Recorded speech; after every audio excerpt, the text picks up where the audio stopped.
सभी को Ram Ram. Good morning. कैसे हैं सभी? उम्मीद करता हूँ सब अच्छे होंगे, कुशल पूर्वक होंगे और अच्छे से अपने काम में लगे होंगे। शुरुआत करते हैं आज की ताज़ा खबरों के साथ। सबसे पहले आज का कोटेशन आपके लिए रहेगा कि साहस वही व्यक्ति कर सकता है जो जीवन असफलता से नहीं ठहराव से डरता है। यानी साहस वही व्यक्ति कर सकता है जो असफलता से नहीं डरता, बल्कि वो डरता जीवन में ठहराव से। यानी जीवन में मेरे कोई भी ठहराव नहीं होने चाहिए, मुझे कुछ ना कुछ करते रहना चाहिए। अच्छी बात है, बताई भी अच्छे तरीके से है कि साहसी वही व्यक्ति होगा जो असफलता से नहीं डरेगा, बल्कि डरेगा उसी से जो जिंदगी में ठहराव से डरे कि मेरी जिंदगी में कुछ भी नया नहीं होना चाहिए। वही व्यक्ति सफल हो सकता है, साहस कर सकता है।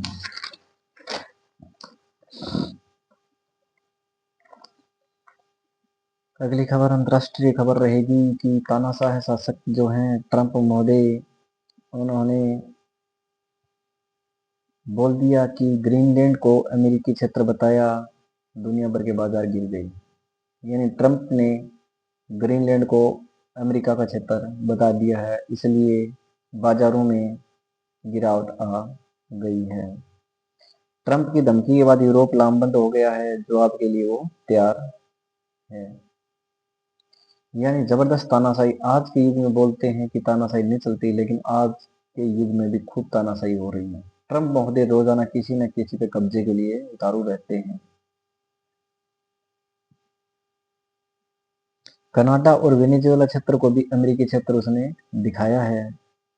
यानी एआई से उसने फोटो कनेक्ट करवाया है और उसने वहां पे उन्होंने कनाडा और वेनेजुएला में भी अमेरिकी ध्वज फहरा दिया है। यानी एआई से उन्होंने फोटो शूट करवाया और उसमें उन्होंने कनाडा और वेनेजुएला पर भी अपना अधिकार दिखा दिया।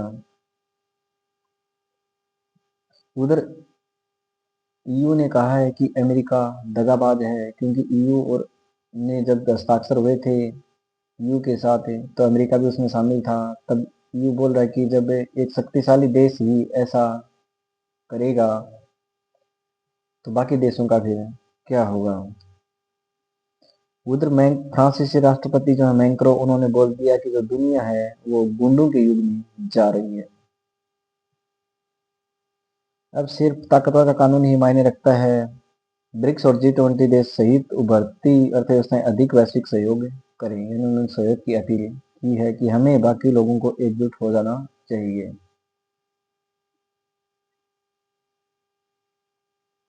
उधर रूस के राष्ट्रपति व्लादिमीर पुतिन ने एक बातचीत में यूरोपीय नेताओं पर कटाक्ष करते हुए कहा कि आप देखेंगे यह जल्दी होगा, जल्द ही वे सभी मालिक यानी अमेरिका के कदमों में खड़े होंगे और धीरे से अपनी पूंछ हिलाएंगे, सब कुछ ठीक हो जाएगा। यानी रूसी राष्ट्रपति जो हैं उन्होंने साफ साफ बोला है कि जो यूरोपीय देश हैं वो अमेरिका के वैसे भी गुलाम ही रहते हैं। वो एक बार तो बोलते हैं फिर पूंछ हिलाते हैं, उसी के चरणों में चले जाएंगे और शांति स्थापित हो जाएगी। अगर बात करें आज का विशेष दिन किस लिए प्रसिद्ध है, यानी 21 जनवरी को क्या विशेष हुआ था, तो आज ही के दिन पहली परमाणु पनडुब्बी लॉन्च हुई थी। यानी पहली परमाणु पनडुब्बी जो है वो लॉन्च आज ही के दिन हुई थी, यानी 21 जनवरी को हुई थी। 1954 में अमेरिका ने दुनिया की पहली परमाणु पनडुब्बी यूएसएस नोटिल्स लॉन्च की। इसे नौसैनिक रणनीति बदल गई थी। यानी जैसे ये पनडुब्बी लॉन्च अमेरिका ने की थी, उससे नौसैनिक शक्ति है वो बदल गई थी।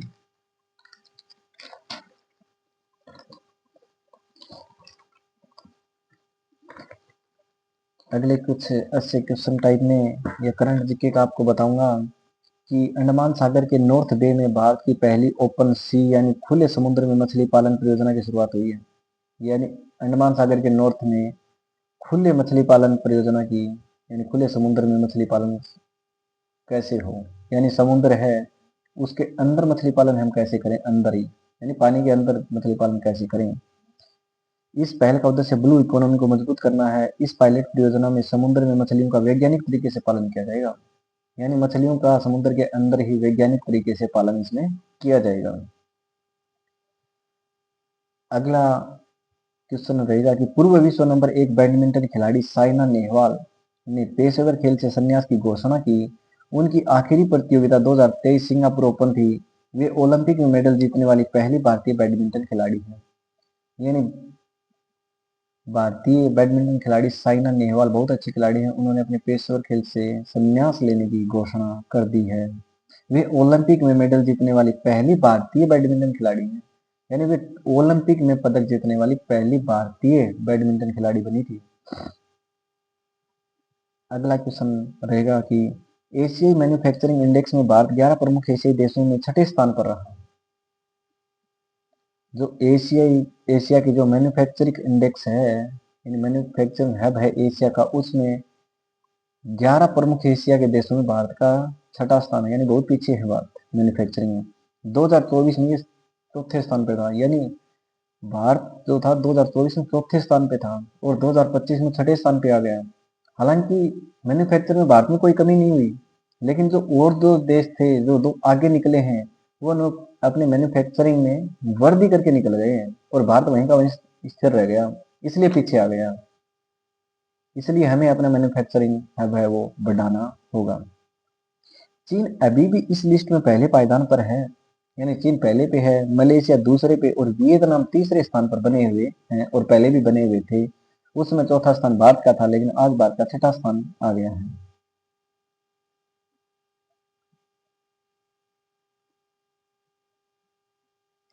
ट्रंप की जो नीतियां हैं उससे वैश्विक निर्यात प्रभावित हो, यानी कुछ देशों को फायदा और कुछ देशों को ज्यादा ही नुकसान हो गया है। यानी वो डेली डेली कुछ टैरिफ लगा रहे हैं, किसी पे कब्जा कर रहे हैं, कभी कुछ कर रहे हैं, कभी कुछ कर रहे हैं। उससे कुछ देशों को फायदा हुआ और कुछ को नुकसान हुआ है। फायदा अगर जो बात करें कौन से देशों को, तो मैक्सिको है, कनाडा है, यूके है, सिंगापुर है, इटली है। यानी उन देशों को तो फायदा हो रहा है। और नुकसान कौन से देशों को है? सबसे ज्यादा चीन को है सबसे ज्यादा, उसके बाद भारत को है। यानी भारत और चीन को सबसे ज्यादा नुकसान है। फिर ब्राजील है, स्विट्जरलैंड है, दक्षिण कोरिया है। इन देशों को सबसे ज्यादा नुकसान हो रहा है। अगला क्वेश्चन पूछना चाहूंगा कि पुर्तगाली शासन से मुक्त होने के बाद किस साल गोवा भारत का हिस्सा बना? यानी गोवा पर पुर्तगाली शासन चल रहा था, तो मुझे पूछना ये है कि पुर्तगाल से जैसे आजादी गोवा को मिली तो भारत का हिस्सा कब बना था? वो बना था 19 दिसंबर 1961 को। अगला है कि 1879 में बल्ब का आविष्कार किसने किया था? 1879 में बल्ब का आविष्कार थॉमस एडिसन ने किया था। यानी 1879 में बल्ब का आविष्कार थॉमस एडिसन ने किया था।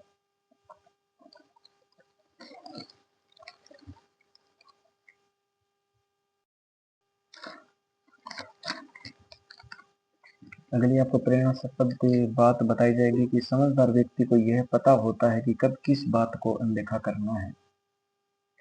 यानी एक अच्छे साहित्यकार हुए हैं विलियम जी, उन्होंने अच्छी बात बताई कि समझदार व्यक्ति को यह पता होता है कि कब किस बात को हमें अनदेखा करना है। यानी मूर्ख व्यक्ति को तो इस बात का पता ही भी नहीं होता है। बाकी समझदार व्यक्ति को यह समझ जाता है कि किस बात को कहाँ पे क्या अनदेखा करना है, कि कहीं दिक्कत न हो जाए या सामने वाले को बुरा न लग जाए, यहाँ या फिर ये होगी यहाँ ये बात बोलना उचित है कि नहीं। अगली एक अच्छी बात है, यानी विश्लेषण किया गया है कि जो तानाशाही शासक हैं ट्रंप महोदय, उन्होंने मांग की थी वेनेजुएला सरकार से कि मुझे नोबेल पुरस्कार मिलना चाहिए, कि मैंने 8 युद्ध आपके रुकवाए हैं तो हक है, मैंने शांति स्थापित की तो मुझे नोबेल पुरस्कार मिलना चाहिए। अगर मुझे नोबेल पुरस्कार नहीं मिलता है तो फिर मैं अपना अमेरिका का हित देखूंगा, बाकी किसी भी देश का नहीं देखूंगा। इस पर विश्लेषणकर्ताओं ने विश्लेषण किया कि ट्रंप ने नॉर्वे के पीएम को लिखते हुए कहा कि आपके देश ने मुझे 8 से ज्यादा युद्ध बंद कराने के बाद भी नोबेल शांति पुरस्कार नहीं दिया, इसलिए अब शांति के प्रति मेरी जिम्मेदारी नहीं रही। यानी उन्होंने जो नॉर्वे के पीएम हैं उनको लिख दिया कि आपके देश ने मेरे साथ बहुत ही गलत काम किया है कि मैंने 8 बार आपका युद्ध समाप्त करवाया है, फिर भी मेरे को नोबेल पुरस्कार नहीं मिला। शांति के लिए नोबेल मिलता है, तो शांति तो मैंने स्थापित की है। तो वो बोला कि अब शांति के प्रति मेरी जिम्मेदारी नहीं रही। अगर राष्ट्रपति के कुतर्क को अमेरिकी समाज ने तत्काल खारिज नहीं किया तो उसके सामूहिक विवेक और नैतिकता पर प्रश्न चिन्ह उठेंगे। अच्छे साधे के लिए साधन भी पवित्र होने चाहिए। ईरान पर बम गिराकर युद्ध रुकवाना शांति नहीं। यानी जब ईरान पर उन्होंने बम गिराया था तो वो कोई शांति नहीं है। दूसरे देश में तो उसने अशांति कर दी। ये तो वही बात होगी, मोहल्ले के दादा द्वारा दो पड़ोसियों को धमकाकर लड़ाई न करवाना माना गया है। यानी ये तो वही बात होगी कि मोहल्ले के कोई दादा है, वो दो पड़ोसियों को धमका देते हैं और लड़ाई बंद करवा देते हैं, तो इससे तो कोई शांति स्थापित नहीं हुई, क्योंकि उनमें कोई समझौता तो हुआ ही नहीं। फिर युद्ध रोकने में किसी व्यक्ति की भूमिका उसी व्यक्ति के दावे में साबित नहीं होती है। नोबेल जैसा सम्मानित पुरस्कार भी दबाव से नहीं पाया जाता। ट्रंप भूल रहे हैं कि इतने निचले स्तर तक आने के बाद अब अगर उन्हें नोबेल समिति पुरस्कार देती भी है दबाव में आके, तो इससे ट्रंप की गरिमा तो नहीं बढ़ेगी। यानी अगर नोबेल जो समिति है, अगर वो उसको नोबेल दे भी देती है तो उसकी छवि तो खराब हो ही चुकी है, क्योंकि उसने दबाव में आके ये सब किया है। इसलिए ट्रंप की इसमें कोई भी छवि नहीं बनेगी, बल्कि वो सबकी नजरों में गिरेगा ही। इससे पुरस्कार की जो कीमत है वो भी घट जाएगी। ट्रंप का धमकी भरा कुतर्क है कि अब वे अमेरिकी हित और औचित्य ही देखेंगे। ग्रीनलैंड पर कब्जा अमेरिकी हित तो हो सकता है, लेकिन यह उचित और नैतिक कतई नहीं है। टैरिफ का विकासशील देशों के सिर पर बंदूक रखकर या उनकी यहाँ सेना भेजकर खुद को शांति के मसीहा के रूप में मनवाना क्या स्वयं अमेरिकी जनता के सामूहिक विवेक को स्वीकार्य होगा? स्वार्थ सिद्धि न होने पर अगर दुनिया के सबसे ताकतवर देश का मुखिया ही अशांति को जन्म दे तो अमेरिकी समाज को उसे सबक सिखाना होगा। आगामी मिड टर्म चुनाव इसका उपयुक्त समय हो सकता है। अच्छी बात है कि सामने वाले की आस्था से जोड़कर अपने कार्य करें, यानी सामने वाले की आप आस्था से जोड़ के ही कार्य करें। हम कोई अच्छा काम करें और फिर उसी काम को बार बार और अच्छे से करते जाएं, इसके पीछे दो बातें काम करती हैं। एक तो उसमें हमें लाभ दिख रहा हो या हमारी लगन गहरी हो। आजकल कोई भी आपके काम को पसंद करे तो उसके पीछे सामने वाले की रुचि के अलावा एक बात और देखें, आप अपने काम को उसकी आस्था से जोड़ दें। इन दिनों बाजार में आस्था पर बड़े प्रयोग हो रहे हैं। मार्केटिंग कंपनियां इस बात का शोध कर लेती हैं कि किसी की रुचि से अधिक उसकी आस्था किस बात में है, और जैसे ही काम आस्था से जुड़ा लोगों को पसंद आएगा। हमारे ऋषि मुनियों ने अन्न को बहुत अच्छे से आस्था से जोड़ा था, और इसलिए हम भारतीयों के जीवन में भोजन धार्मिक अनुष्ठान था। लंगर और भंडारे उसका जीता जागता प्रमाण है। किसी को भोजन कराना दया से अधिक आस्था का मामला था। तो जैसे अन्न आस्था में जुड़ा है, ऐसे ही हम अपने हर कार्य को सामने वाले की आस्था में जोड़कर करें तो उसकी शुद्धि हमारे काम में भी आएगी और परिणाम जो है सबके लिए हितकारी होंगे। एक अच्छी नॉलेज की बात है कि रूस में धरती का सबसे गहरा मानव निर्मित छिद्र है। यानी रूस में एक जगह है, वहां पे धरती का सबसे गहरा मानव निर्मित छिद्र है। मानव द्वारा पृथ्वी पर किया गया सबसे गहरा छिद्र रूस के कोला पेनिनसुला में है। इसे Kola super deep bore hole कहा जाता है।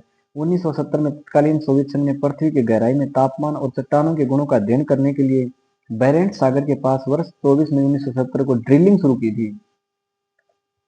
इसके जरिए 12,262 मीटर गहराई यानी 12.2 किलोमीटर तक पहुंचा जा सका, लेकिन इससे अधिक गहराई में सामने आई तकनीकी बाधाओं के कारण 1989 में इस प्रोजेक्ट को बंद कर दिया गया। यानी वो 12,262 मीटर गहराई खोदी थी, यानी 12.2 किलोमीटर तक नीचे उसने छिद्र कर दिया।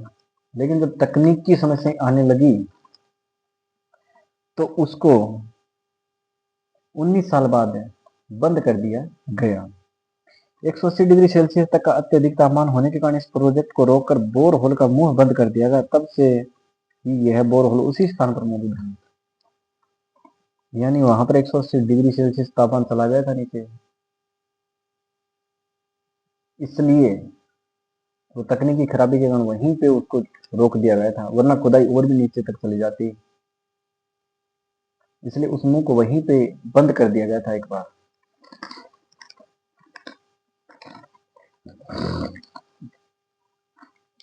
अगली खबर है कि अच्छी खबर है सभी के लिए है कि गर्भ धारण से दूसरे जन्मदिन तक का समय तय करता है बच्चे के आने वाले कल की दिशा।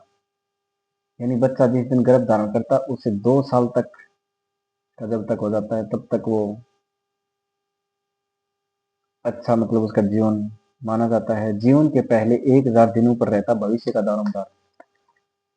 यानी गर्भधारण बच्चा 9 महीने का मान लो, और फिर 365 के हिसाब से वो मान लो, यानी 1000 दिन बच्चे का भविष्य तय कर देते हैं। ये चाइल्ड केयर जो मनोचिकित्सक हैं उनका ये कहना है।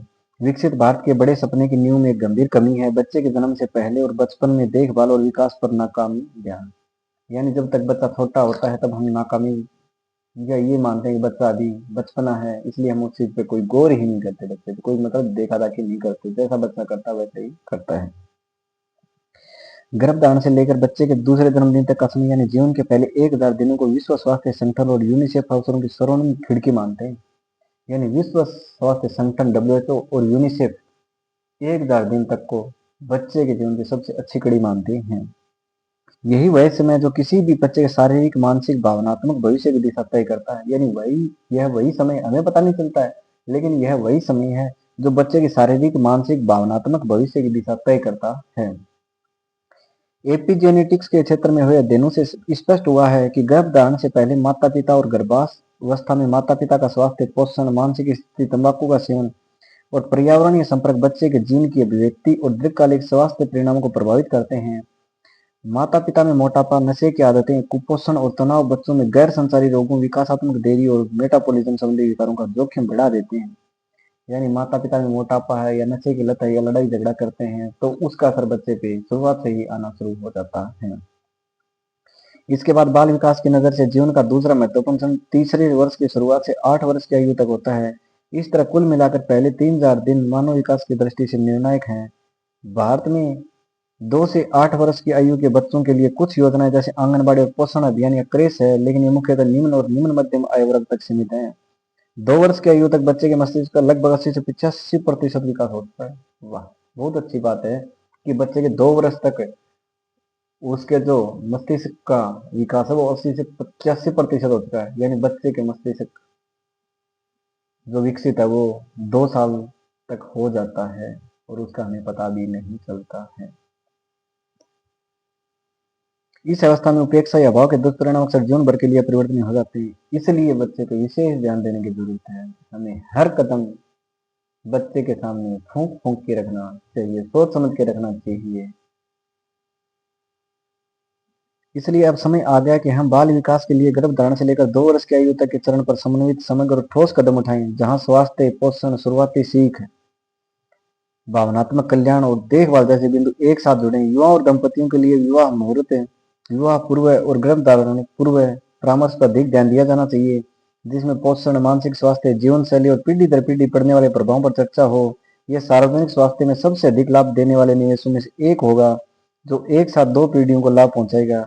दूसरे, माता पिता को बच्चों के विकास के बारे में जरूरी ज्ञान देने की प्रक्रिया को मजबूत किया जाए। नवजात बच्चों से जन्म के बाद से ही बातें करना, उनको कहानियां सुनाना, उनके लिए गाने गाना, उनसे खेलना और भावनात्मक जुड़ाव ये उनके शरीर और मस्तिष्क विकास को बेहतर करते हैं। यानी छोटे बच्चे के साथ आपको बातें करनी चाहिए, उनको कहानियां सुनानी चाहिए, उनके लिए गाना गाना चाहिए, उन्हें खेलने देना चाहिए और उनसे भावनात्मक जुड़ाव आप रखें। उदाहरण के तौर पर 4 सप्ताह के शिशु को भी कहानी सुनाई जा सकती है। यानी शिशु 4 सप्ताह है का होता है, उसको भी कहानी सुनाई जा सकती है। इसमें मस्तिष्क में तंत्रिका संबंधों का निर्माण तेज होता है और भविष्य की सीखने की क्षमता मजबूत होती है। बच्चे के विकास के लिए अभिभावक शिक्षा की व्यवस्था जरूरी है। छोटे बच्चों के विकास में देरी की शुरुआत पहचान समय रहते उनकी देखभाल और सुधार का आसान तरीका है। 2 से 5 वर्ष की आयु के बच्चों के लिए गुणवत्तापूर्ण देखभाल और सीखने की प्रणाली में कहीं अधिक निवेश जरूरी है। यह वह समय है जो जब कुपोषण और मोटापे की रोकथाम संभव है और जीवन भर के स्वास्थ्य तथा भावनात्मक संतुलन की आदतें आकार लेती हैं। बच्चों को केवल स्कूली शिक्षा नहीं बल्कि सीखने का अनुभव चाहिए। केवल भोजन नहीं बल्कि जीवन भर के लिए पोषण की समझ चाहिए और औपचारिक जांच नहीं बल्कि वास्तविक स्वास्थ्य सलाह चाहिए। इसके लिए हमें स्कूलों को सीख, स्वास्थ्य और पोषण के एकीकृत केंद्रों के रूप में विकसित करना होगा।